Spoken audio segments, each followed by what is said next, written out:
First, I'd like to welcome you to Public Health Landscape and thank you for taking the time to interview. My pleasure. Congratulations on your very recent retirement.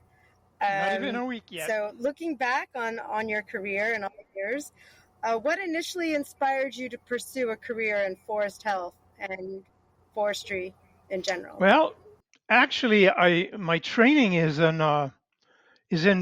agriculture, entomology, and biomathematics. So my going into forestry is a matter of first job application to the Canadian Forestry Service 45 years ago in 1980. So yeah, it started as a fluke, an occasion for me to start working as an entomologist, and I started in Sault Ste. Marie in Ontario a long time ago, 1980. Yeah. So then I had to learn everything about forestry. I knew nothing about forestry except I spent a lot of time in the bush as a student.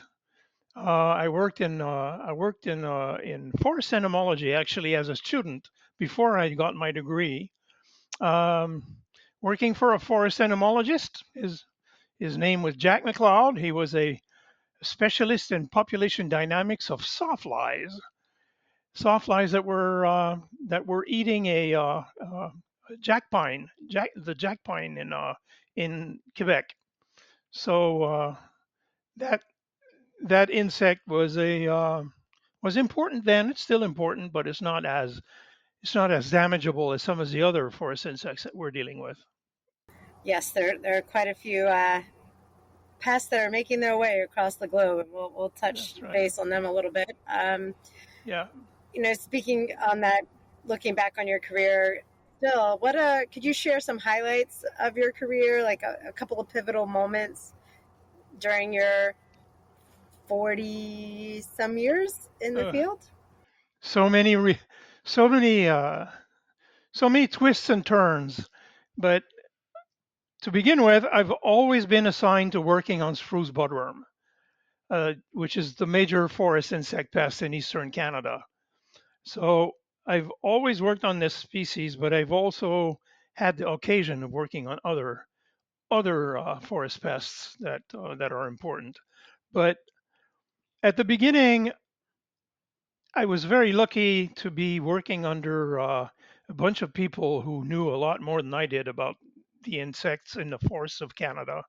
And so I worked with Dr. Chris Sanders, Dr. Tom Royama, uh, even Robert Blais, and some of the older entomologists that worked in that field uh, at the beginning of my career, and they taught me a lot of things about the insect and about the forest that it's damaging, and about the economy that is centered around that forest. So these are things that somebody in biomathematics coming from a entomology background isn't particularly concerned with or aware of at the beginning of their career.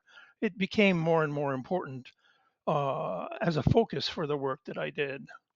And so that's one of the things is I was very lucky to have these people early in my career to guide me and educate me, give me some experience, and then I started applying the knowledge that I had in biomathematics to developing ways to predict the behavior of these insects and try to understand the role of factors such as weather on where they are, how many there are, and what damage they cause, and also what may be feasible to do against them to protect the forest resources that we like to use against their depredations.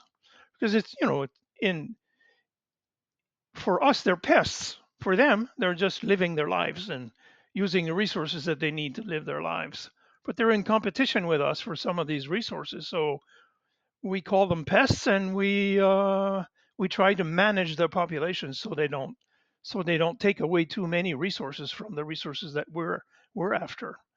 And so mathematics have been a very important aspect of that. So developing these tools has been a major focus of my career. And then doing that, we got into the role of climate change because climate change has a very large impact on organisms like insects. One of the main reasons is that insects are cold-blooded animals, and because they're cold-blooded animals, uh, temperature in particular determines the rate at which they do things. You know, if it's warm, they do things fast, and if it's cold, they do things very slowly. So in warm weather, they go through their life very, very quickly, and they survive much better, and they reproduce much better.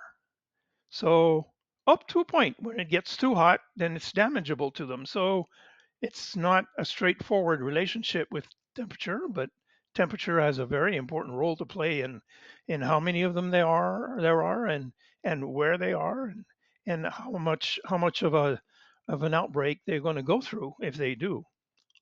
Things like that are very important.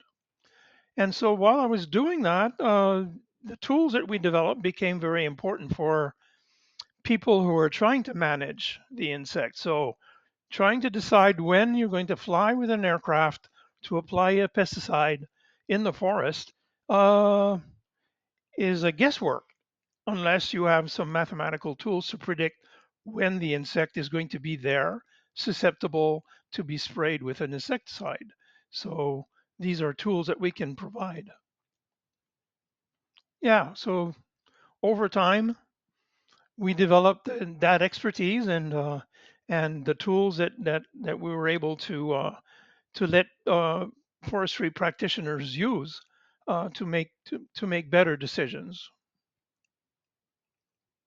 So that's basically how my career has been. Talking about the weather and the technology, correct me if I'm wrong. Did you have a strong part in creating Biosim? Yes, Biosim is my baby. So Biosim is one of those tools that we put together, and actually it's a main tool that we put together. And it's of course I did the conceptual development of Biosim, but I'm not a very good programmer. So I have a programmer who works for me. His name is Rémi Saint-Amand, and he's a gem. He's a very very bright, very very useful, very very helpful person. Without him, there would be no such thing as Biosim. But with his help, we've developed this system that allows us to collect information on weather information from all the weather services around the world, particularly in North America, because this is where most of the applications are. But Biosim is a tool that's a tool that's used worldwide. But in North America, we have Environment Canada and of course NOAA in the United States that provide a lot of weather information and other weather networks. So we develop biosim is collects all this information and creates large weather databases that we can then use to run simulation models of the development of particular organisms. Like we have some for gypsy moth, we have some for Shrew's budworm, we have some for hemlock looper, all kinds of all many species of insects that live in the forests. So we're able to predict with this tool on the basis of the weather information that we have collected from these agencies, we can then predict when the insect is going to be at what stage in its life cycle throughout throughout a large territory. Like we could do it for North America, we could do it for Quebec, or we could do it for a small region. It all depends on what the user wants to do. So biosim is very versatile in matching where the person's interested in understanding what's going on with the weather information that's available throughout the planet and the models that are available to make these predictions. So we join these three sources of information, and then we can produce maps, we can produce graphics, we can produce tables with dates and locations and information that the forest managers can use then to develop their plans. that's one of the applications. Another application that we like to do is we can apply climate change scenarios to all this, so we can see what's going to happen in the future, not just right now, but in 10 years, in 40 years, in 100 years. Where are the insects going to be happy? Where are they going to be too hot? Where are they going to be too cold? And therefore, where are they going to cause this damage? But all based on that weather information, the climate change scenarios that are fed in from the vast amounts of science that is being applied to climate change scenarios. We just swallow all this into biosim and let her rip. And then we can produce, for example, in the case of spruce budworm, we're able to predict where the insect is going to cause the most damage over the next 100 years. We can also tell where it's not going to cause damage, where it's going to stop producing these outbreaks, and where new areas that are going to be invaded by the insect. So all of that we can do with biosim. It's a very cool piece of software. Bit complicated, but very cool. Yeah, Wow, that's very cool. I would love to learn a little bit yeah, more about biosim. I mean, that's impressive. And you're talking about how you collaborated with like your software, your coder, um, and you've collaborated obviously with other scientists on this. But how is that collaboration? Has it changed over the years? Have you seen it get better? yeah. Has it gotten Well, worse? Is it necessary to achieve forestry health goals? you mean whether biosim is being used more and more?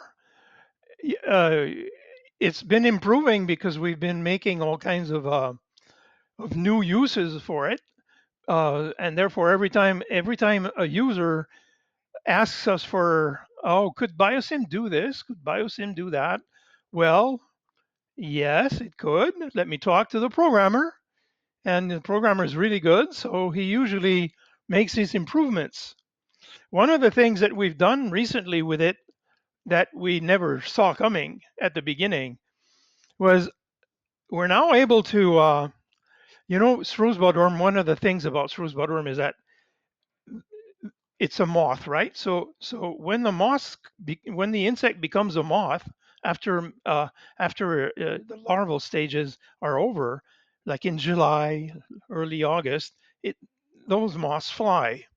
And one of the characteristics of budworm is that they undergo these very large flights that we call exodus flights. So they take off from the forest where they grew, and they fly downwind, carried by the winds, and they can fly hundreds of kilometers overnight. And then they land in new forests and they infest these new forests. So these outbreaks, they are carried around by these migrating moths.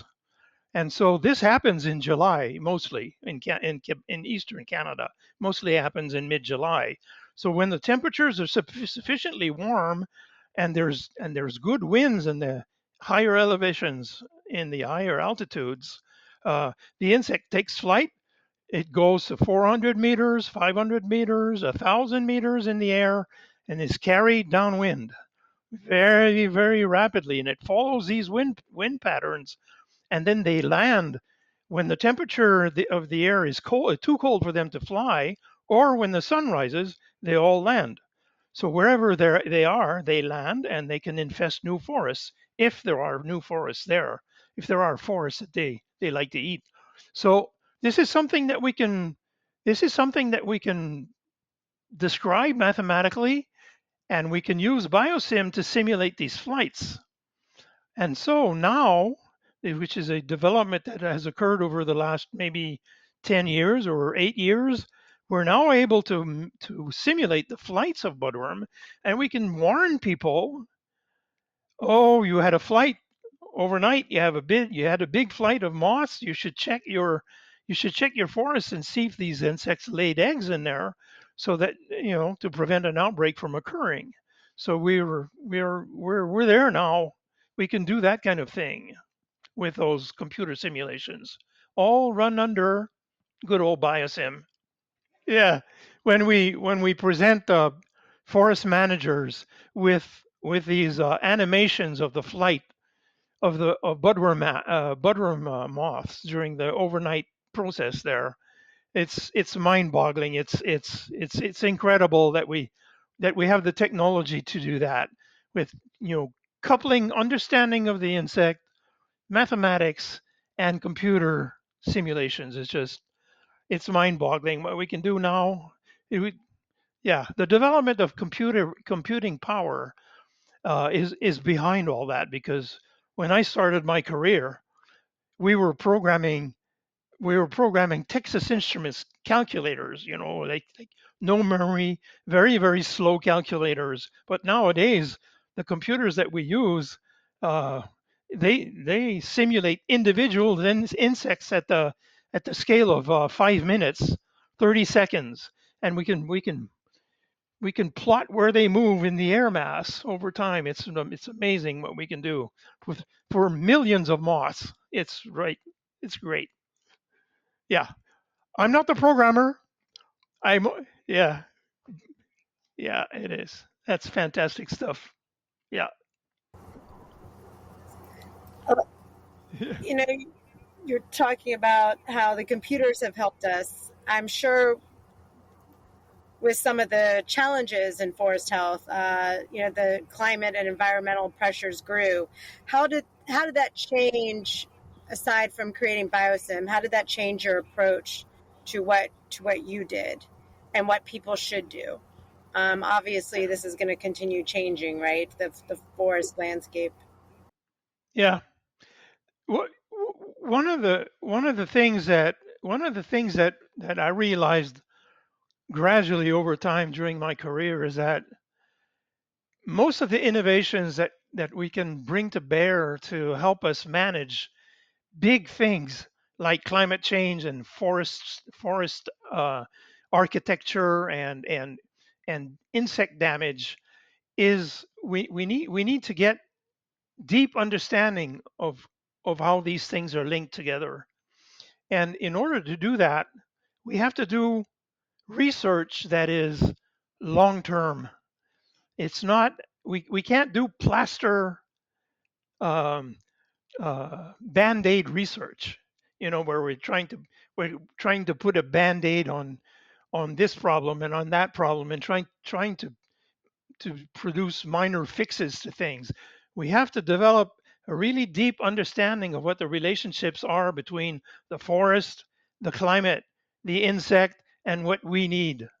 And so these things they require long-term research, very deep knowledge of the creatures, of the forest, and of the climate to be able to make predictions that actually make sense and that are true, although maybe not as accurate as we'd like them to be, but at least in the right direction with the right information behind them, so that we're not guessing or basically divining things. We're at the point now that we have sufficient long-term basic knowledge of these processes to help us predict them and manage the insect accordingly. So one of the things that we did over the last 12 years is to implement a new way of managing spruce bottleworm populations in New Brunswick. We've established a program called Early Intervention.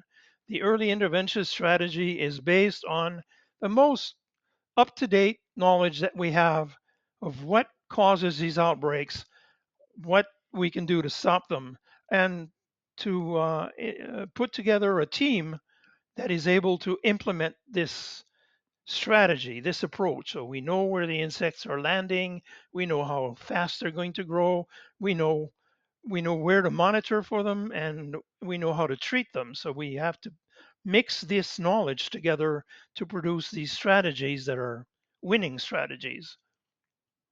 And so yeah, so we've been able to do that over the last several years. We've been implementing that. I say we, and it's like the royal we. It's I'm part of that team, but it requires so many people and so many heads that I'm just one I'm just one person in that group, right? Yeah. I have to recognize that this is a baby that I helped put to birth, but a lot of people are involved in raising it. All right. Well, one, if there's any advice that you could give to anyone possibly coming into forest health as a career, based on your experience, what would that be? Oh, advice to the youngsters, to the beginners, or the people who are just entering the domain. One of the big problems that research has nowadays is people who are funding research usually think short term. They want quick fixes. They want solutions now. They want us to they want us to be engineers. Science and engineering are two complementary activities. But if you're a scientist, you can't always go into the nuts and bolts barrels that engineers do use and invent new tools from that available source of bolts and nuts. You have to create new bolts and nuts too, because there are problems that you're going to need new tools to solve. So while the objectives are oftentimes short term, the thinking that has to go into the design of some of these tools, it has to come from long-term research.